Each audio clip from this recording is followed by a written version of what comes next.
getting that 10th state championship and being able to do it with Jet as your quarterback. Just, just kind of take me through what last season was like for you, coaching your son, getting another state title and all that. Yeah, obviously it's a dream come true to win one state championship, then do 10 and with the record with my son. That's unbelievable. And it started off rough with he got hurt in pregame, believe it or not, and hurt his ankle, and been chest fiving his buddy Cade, since the 7th grade on, and we're still going to do that. We're just not going to land on it wrong next time. But and so we started off slow because of that. We had some injuries and some other things happen early, and then we got healthy about week 4, and then we really got rolling then. We were a very dominant team. We didn't play, but our starters didn't play with about 8 second halves, so half our games they didn't play. So it was a good ride, and very, very good team. As a dad and as a head coach, how is it different for you kind of communicating with Jet, as your quarterback? Yeah, I got a quarterback coach, and and Coach Dixon does a great job with him, and he's the good cop, and a lot of times I'm the bad cop, and I don't want to be the bad cop, but sometimes I am probably too much. But the good thing about him, he's always ready to go when first in the building, if not the first, and doesn't have bad practices. I can't ever remember him having a bad practice, and so when your leader's not having a bad practice ever and ready to go, it just makes it that more easy. And it's just been a pleasure to coach. It's way better than I thought it would be, and it's so fun. But obviously he's a great player, but on top he's a great leader, and he's a great young man, and I'm more proud of him more for that than him being a great player. What's it been like coaching him? How has that affected your guys' relationship? It hasn't affected it at all. No. Because we played golf all the time. We compete against each other. When I say that, I hadn't beat him since he's been about 12 years old in golf, but and he gives me like 12, 14 shots now or whatever. But it's been awesome. It really hadn't changed. We've stayed best friends and best buddies all the way through this deal, and that's going to continue. Win, lose, or draw, and luckily we win most of the time. And I'd like to tell you we turn it off when we go home. That's not us. No, that's not us. We're 24/7 ball, and but he's got his priorities right, man. First of all, you look up his. I don't have any Twitter or anything, but it's first thing, follower of Christ, and I'm so proud of him, of that, and his mom's done a great job, and he's got a great sister. It's been just a dream come true, and we want to keep it rolling for at least one more year. Feels like coaching's in your family's blood. You're a coach. Your wife comes from a coaching family. Yep. Like, what is it about coaching that drew you to it? Well, my dad was he never was a high school coach, but he was everybody's baseball coach. Coming up, and that's when everybody played in the same team, town. Everybody knew almost the lineup, but he was my best baseball coach I've ever had. I mean, he pushed me so much. I could go, 3 for 4 or whatever, and said, that one, whether it gets a deep fly ball out the center or whatever, that was the one I wasn't seeing the ball very good, and. But everybody loved my dad. I knew I was going to be a coach. Obviously, everybody wants to be a professional athlete, and I did have that dream of being a baseball player. And I was smart enough to know probably around my freshman year in college that wasn't going to happen. And but I knew I was going to coach. Me and Coach Alexander from Dangerfield, this one Dennis Alexander, and we interviewed us, and they asked us what we'd do if we couldn't coach. And I said, I'm going to have to let him answer that one first, because I could not answer it. And he was like some kind of engineer in college. He was a Rhodes Scholar. And I said, I was a PE scholar, And so I knew I was going to be a coach. And, luckily it's been very successful. And, I've had a lot of good people around me and a lot of good players. When did you know you were going to be a coach? Was it when you were a kid?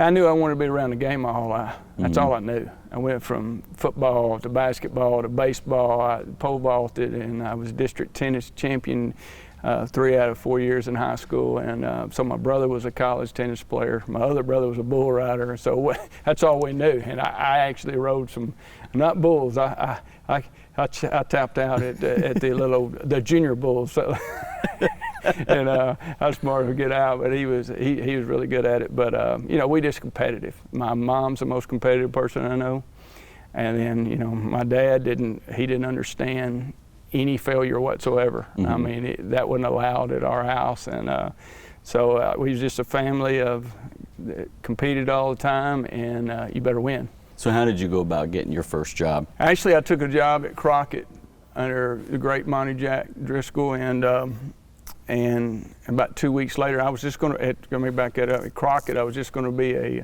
assistant football for JV football and JV baseball, or assistant baseball. And then about 2 weeks later, I'd already signed the contract. 2 weeks later, I got a call from Johnny Williams, was in our district at Hooks and coached against us when I was in high school. And he followed me through ETBU. We kind of knew the family, and his head baseball coach come up and he asked me if I wanted it. And I said, well, I got to get out of that other one first, because I'm going to be very loyal. And Coach Driscoll told me, yeah, son, you need to take it to be a head coach. And so that started off at Redwater, and then I went to Little Cypress, Mauriceville, got to coach my high school head coach, and Rodney Russell from Linden Kildare, and that was awesome now. And he's very, very demanding, very, very disciplined, very tough, but taught me everything I know. And a great guy. Still about to be 80 years old, and and then I went from Little Cypress to back home and did the hometown deal in Linden Kildare for 5 years. Were you the head coach at Linden Kildare? No, I went up there as the coordinator, and I was head baseball coach. Okay. I was the head baseball coach my first 9 years, 10 years of coaching, and so I was baseball coach, offensive coordinator, passing coordinator, whatever it was. I had some coordinator title, every year beside my first two. And so I've been calling a lot of plays, for a long time, and then I was head baseball coach, and then I got out of it, didn't want to, at Texas High. Well, after that, I moved back up, Linden Kildare for 5 years, man. I loved every minute of it. And a lot of people have bad experience when they go home. That's not me. I mean, it was awesome. I just got an opportunity to move up at Waxahachie. They were 5A. Now they're 6A. They were 5A at the time, and I got the opportunity to go up there and be a coordinator, and loved it. But I promised Barry Norton, we promised each other whoever got the first job, head coaching job, we'd go work with the other one. And sure enough, he got Texas High. I really didn't want to go, be honest, because I had a great job at Waxahachie. But a promise is a promise, and so we went up there, and it's the best thing that ever happened to me. And I stayed there 8 years, and we were very successful. Obviously, won a state championship, but our winning, I think we averaged playing 14 games up there, and so we were very, very good. And that's how I got this job. How much different is it going from that coordinator role, even though you're running the offense and you got your half of the ball? How much different is it when you become a head coach and you have all the responsibilities? Well, it's a lot different. It's a lot different. You have to be into the game so much more, because like when it was Texas, I had Coach Norton decide whether we punted or not, and and I decided here, and I decided we're just not going to punt. And but anyway, he decided whether we punted or not, or he made all the game where we declined the penalty or accepted the penalties, and and that's where you can't get caught up making all your offense adjustments, and then you got to make a decision where you want that holding call, or we'll make it 3rd and 10, or 2nd and 20, or whatever, things like that. So that's where it's different. And then when you tie the athletic director in there, then you got to worry about the whole program, for his girls sports, all boys sports, and but it's fun. It's fun. That's what that's all I've ever done is sports, and and I love every bit of it. When you got here, what was this program like when you walked in the door? It's very similar to Texas High. Texas High hadn't won an outright district championship in 14 years, and then we won it immediately. When we got there, luckily we ran into some great athletes, and then I got here in Carthage, and they hadn't won an outright district championship in 15 years, so very similar. And then we won it our first year, and very fortunate to win most of them every year. And Tim, first thing, one of the first meetings I had, how many of you won district? And nobody answered or raised their hand. I said, no, I'm talking about freshman, JV, whatever. How many? Still nobody raised their hand. And I went. And then I said, nobody in this room. And then one of them raised his hand. He said, anyway, the other player said, dude, you come from Henderson.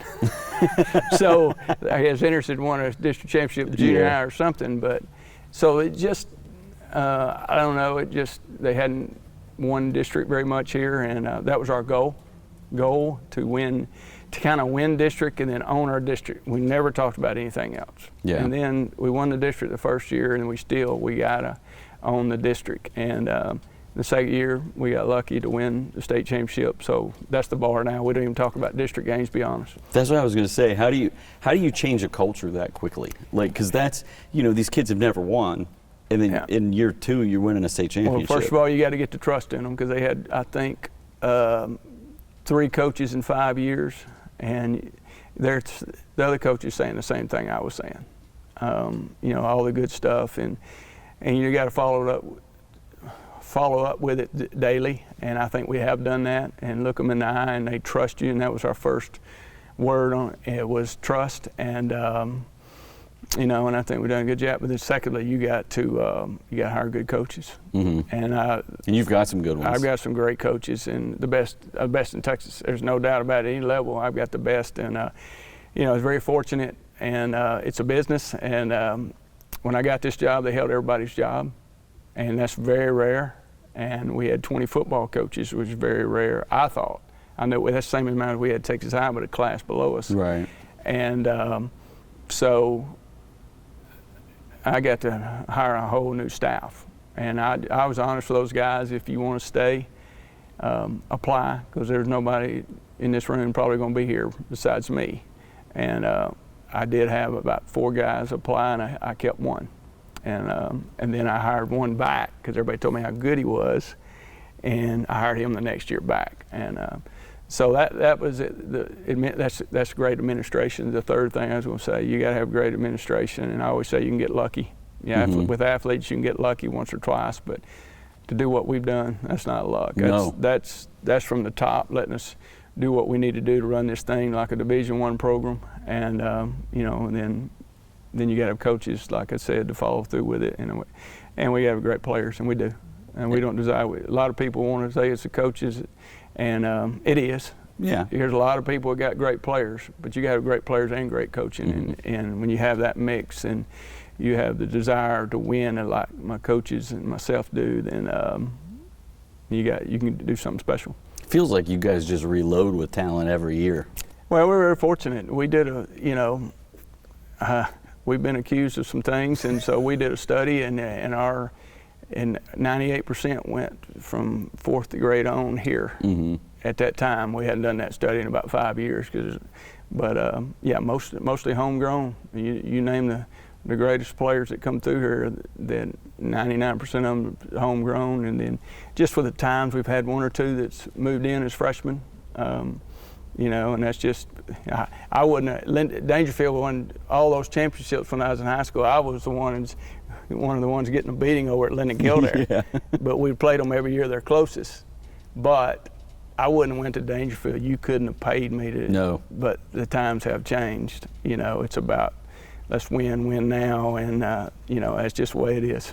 Do you think that a lot of kids want to come to Carthage because of the success you've had, and because, I get on Twitter just yesterday, and LSU's all over KJ, and you know what I mean? So you get the biggest schools coming in here to see you all the time. Yeah, through the years we got to relationships with the head coaches, and most every head coach nowadays, the rules can come to your school, and most of them been through the door because we got good players. Mm-hmm. And then some years they're not even recruiting our players, and they'll come in, just say hello, and then say, who do you think's the best players in the area? And mm-hmm. So I'll give my opinion, and I'll get to coach my coaches who we thought was the best, who we played against, who we thought was the best on tape, and then they'll take it from there. But it's a great place. It's especially now you win, people want to win, and mm-hmm. everybody's always wanted to win. I said that wrong. Now it's just different. There's not a lot of loyalty to the high school, the college, the way the things is going. Professional is just the way it is, and You know, but like I said, most of us are from here, and but when they move in, they're one of ours. Most times, almost 99% of the results of winning are a great thing. But when you're trying to schedule early in the season in your Carthage, how hard is that for you guys? Unbelievably hard. It is. It's especially when we were in the district with, it was the District of Doom one year. We was in the district with Gilmer, Henderson, Chapel Hill, Kilgore. All four of those had won state championships, and those are the kind of teams you'd be able to play in non-district. We were in the district all one year. Yeah. And that's when, and even when we wasn't in the district, we were the same class, and we were playing them every year. You know, us and Henderson was rivals, us and Kilgore, and you know, and then when we went down, and we're barely under the number always, is somehow we didn't get that worked out. We could play them again, and so. We are trying to get them back on the schedule, and you know, Kilgore is on the schedule now and got a great program, but it's hard, especially when you turn over a 5 or 6 team district, and then you got to find a bunch of games. And we had 2 games last year coming out of the district realignment, and then we found 3 with traveling up to Bay City and playing San Benito, which is over 8 hours away. Right. And then we played Liberty Isle. They couldn't find anything, and it's hard to find games up in that corner. It right. just is. So far from everything. It is, and so we had played those guys before, and then I think it was 8 days after realignment. We thought we was going to play 9, and they called and said we can do it, and it was great because we got junior high games with them and everything, and but it's extremely hard to find them, and you know. Luckily, I got 2 or 3 already for this next time, and hopefully I turn over a big district, you know, 7, 8, and it's just what it is. I'm glad it's that way. I was griping one day, Tim, to my high school head coach, Rodney Russell, and he said, quit your griping. He probably said another word, but he said, quit your griping. Would you rather it be the other way around, like everybody in the country calling you? I said, right. No, sir. So, right. So I've taken that, and I'm just, you know, whatever games we can get, we're going to get, and we're going to play as hard as we can. When you're trying to get that schedule together, are you calling across the border at all? We have tried some across the border things. We have tried to play in the. It was just happened, and I don't know if they have that. The old battle on the border or whatever. I don't know if they have that anymore. But they anyway, don't. But that could be coming back. We've had some. I've been talking to those, or I have talked to those guys, and it was they needed a 3. We already had a 3, or they needed a 2. We already had a 2, and it was just crazy. We got a 3, you know, but it just hadn't worked out. When you have the kind of success you've had here, it feels like your fan base is a little spoiled at this point. You know, if you don't win every game now, there's, you know, people looking at you sideways, going, "Come on, coach, why we lose that game?" Yeah, that's funny, man. It's the first state championship, we had a heck of a celebration. The second championship, heck of a celebration. Third, it was like, okay, you know, this is kind of what we do, and then we keep on going. And we have awesome ring ceremonies, but you know, we really don't do the go around town and celebrate anymore, and just because it's kind of went down. But you know, we won 33 games in a row and won two championships in a row, and then. We go out there and throw a couple pick 6 against Chapel Hill, and next thing I know, we're way down at their place. And then at halftime, you know, they're screaming at me, "Surratt, get your head out of your tail." I don't know that. I don't listen to them. But our principal then was one of my best buddies in the world. He's a superintendent now, but anyway, he was up there with them. "Yeah, Surratt, get your head out of your tail." Just you know. So that'll tell you. You know, we won 33 games in a row, and that was in 8 and 9, and then we're down at half, and get your head out of your tail. You're not coaching hard this week. So, and I like it. Yeah. We love that. We're on the edge all the time, and that's what we are paid to do, is to run a great program and to win. There's a lot of people who can run a great program and not win, but you know, that's not us. You and I talked in 2019, and I asked you what your goal was for state championships, and you said, "Well, I'd like to get to 10." Yeah. Well, you're at 10 now. Yeah. What's the new goal? Well, I remember that just like it was yesterday, yeah. And because I think you're the first one to ask me that. But when we got 6, I'm sitting there, you know, because I really would just, your goal was as a coach just to win 1. Right. you know, because I didn't have one friend or one buddy that I went to high school with, not one. And I've got about 40 of them coaching and won a state championship. So about 4 of them's come in, and now I've hired them. Now they won state championships. We just got one. My guy that was our left tackle when I was quarterback in high school, Craig Fan. He got one this year. He retired, and we rehired him. But oh yeah, it's you know, when we got to won it in 17, whatever 6 was. Whatever, let's see, 13 would have been 4 or 5. Yeah, it would have been 17 when we got to 6. That's when I said, you know what? I said, what is the record? So, you know, and that's kind of what we do. Is we try to set goals, individual goals, but team goals are more important. But you got to set individual goals, and I'm just like a player. I want to hit, you know, 360 or whatever it is. Yeah. And then, you know, now we're here. Now I reset a goal. Is 11 the next goal? Is it just win one more every year? Win one more, you know, win one more, and then, you know, hopefully we can achieve that. Well, you've had the kind of success that odds would say that this is the kind of team that could do it again. You've got the players, right? We've got a lot of talent. We do. We've got a lot of, you know, Jets class has got obviously the #1 running back maybe in the state.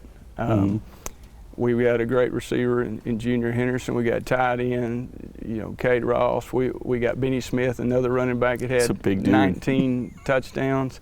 And then you flip it over there, and I can't name them all, but you flip it over to defense, man. We got some elite players over there. I was going to say, you got a linebacker that everybody's recruiting. Carson Crawford, DeQuavius Beck, Jay Lewis, and then maybe I said it at the ring ceremony, Tylen Williams, maybe the best player pound for pound we got. He just about 5'6", but he can freaking play. And you know, and I'm not even other people got other guys out, but you know, we got plenty of talent. We've got to get our fronts right, offensive line and D line, and but that's what we're getting paid for. And our coaches I got great coaches, got a great offensive line coach and great defensive line coaches, so they'll get it done. So you got 10 rings now. You got 10 fingers. I mean, you can't wear 11 of them at once, but how do you change up? Like, how do you get the design? You know what I mean? Because like after 10, there's only so many designs you can make on it, right? Yeah, it's hard. And John Barbie does it with Balfour, and that's the only guy we've ever known. And I've known John Barbie a long, long time, and he's a great friend of mine. I just went to his Hall of Honor deal as a salesman, and at the East Texas Coaches Association, and he's up there, and they recognize the state champions. So I was up there after him, and he goes, guys, you know how hard it is to design 10 championship rings? He says, I'm already working on 11. So we have agreed on most of them. There was one that we had heck. And usually if he don't like it, he don't even send it to me. Mm-hmm. This year he sent it to me, and I said, I love it, but I'm not the main approval guy. That's my wife, Summer. Yeah. And and she absolutely loved it, and it's beautiful, and you know, and but it's hard. It's hard to design rings when you get so many. Yeah. When you guys get up to state, you're what 10-0, right? Yes, sir. You've won every time you've been there. But it feels like obviously you and your coaching staff have all been there before. You know what to expect playing at AT&T Stadium. But it feels like there's always a handful of kids that have played in a state championship game on your guys' rosters because you win them so often. Yeah. How much does that, do you think, help the kids when they go rolling in there and they're the starter now? Well, I was a backup here a couple years ago. I know what this is all about. And yeah. They know what to expect. Well, it's, you know, when you have all that experience and tremendous, when you go in there, we carry them in as freshmen. If they're freshmen and they get to go into the stadium, and they've been working out with us the whole time, they get to go into the stadium and see what it's like to come through that tunnel. You know, that's something special. I've only have 3 coaches that's with me this whole time, and so they've only experienced it with me 10 times, and that's Mike Morgan and Ryan Marion, and then Paul Bishop at the junior high, and that's where it starts. He's the best. He's retiring. Sorry, sucker, but he's awesome. And but no, I think that's gold in what you're talking about when those guys, they freshmen and sophomores, because we're lucky enough we don't have to play too many sophomores, or we only had like 2 freshmen ever play around here. So, but to get to carry those guys with us and see our team meetings and see how we do it the night before, and then wake up early in the morning and eat breakfast and still getting our team meetings and watching video and the keys of the day and all this, or keys of the game. It's very special because now they're ready to go. They know, oh, I want some of that. And I want to be a part of it. My son was a freshman when we won it, but he'll first be the first one to tell you he wasn't a great part of that team. Well, this year he was, throwing 53 touchdowns, and it was very special for him this year. You know, and realistically, you know, we had a very good season the year before, but not good enough for us. It was 13-1. You were right there. Well, we had 9 guys that didn't, not making excuses, but we got back, and you know, and I was talking to the coaches, and one of our coaches, a great coach, linebackers coach, Coach Foster, says, "Coach, can I say something?" Because I asked him if I had to say.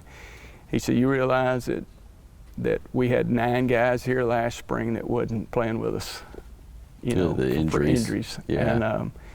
And I said, and we still should have won it. Yeah, I mean, you were right there. And we still should have won it. No disrespect to Gilmer, because they had a really good football team, but we didn't play very good, obviously, turning the ball over, and you know, we didn't play very good at all defensively. The worst we've ever played, to be honest. And they got you in a close game. I mean, was that an overtime game? Overtime. It was, yeah. Yeah, it was overtime. And then they went on and won the title. They won it. They won the next game easy. Scored 80 points, and then they barely beat whoever they beat. Yeah. By 1, but. So I think there's a picture. Oh, it's not in here somewhere, of your first one.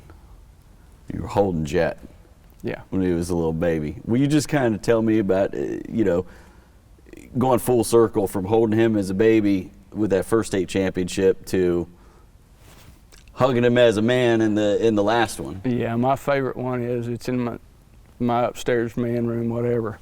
It's not mine, it's my son's now, but anyway, my favorite one is I'm talking to the team after the game, and he's got his little hat on, he's got his Carthage T-shirt on, and he's got a game plan. I guess I handed him my game plan, and he's looking like at the game plan. He had to be 4 years old and looking at the game plan, and my wife got that picture. That's a pretty cool picture. And then, you know, then hugging him after when he was so young, he's on my hip, as you know, and to now, it don't get any more special than that, to win it with your son. It just doesn't. And I kept saying that, and I said if I can win, I'd give the other 9 away to win 1 with Jet.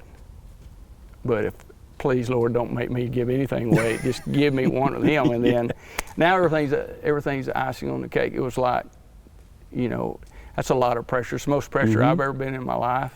Not only your son at quarterback, especially how it happened at Gilmer, how we ended up losing, and then him be on top, is nothing better than that. And you know, it felt like watching you and your family celebrate after that state championship, that it was like pretty special to you.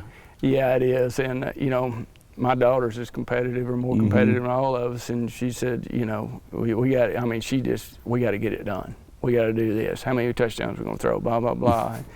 And they do a deal every time we were down there that's whatever the song is. I can't get it right. It says, how does it feel to what, the feeling you lose or something? And then he says, I guess I'll never know. That out there. And I did that at the ring ceremony. And anyway, and I told her, so I'm going to change at the ring ceremony. I said, I'm going to change that. I'm going to say, I pray we never know. Yeah. But but no, she's very competitive, and to being around Summer, and luckily we were way up, and they got to come down and celebrate.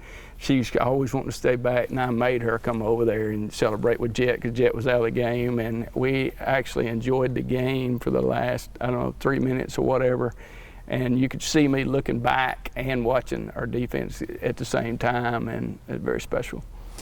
It's probably odd, but not odd. It's probably what she's been used to her whole life. I mean, Summer's been around this kind of thing since she was a kid, right? Yeah, she's a great basketball player, and her and her twin sister Amber, and so she was an athlete all the way up, understood the game, winning and losing. And her dad was unbelievably competitive, and he didn't want to lose at anything. He was a professional fisherman, and a professional tennis player at one time, and yeah, she's been around sports her whole life, and so it's been a good marriage, that's for sure. She lets me do the football thing, but she can shoot the eyes out of it. I can't say, well, he should have done this. So wait a minute, yeah, I know more basketball than you, and that's true. So the kids get it honest, in other words. They do, and you know, we've been on the golf course or baseball field. My daughter played softball a little bit growing up, and then she turned to volleyball, and she was on the team that went to state, went 41-5, had a phenomenal season, and they didn't win it, but well, it was a great season, and so we're just all about athletics, and I don't know what we'd do without it. Thanks for doing this, brother. Yes, sir, man. I appreciate you.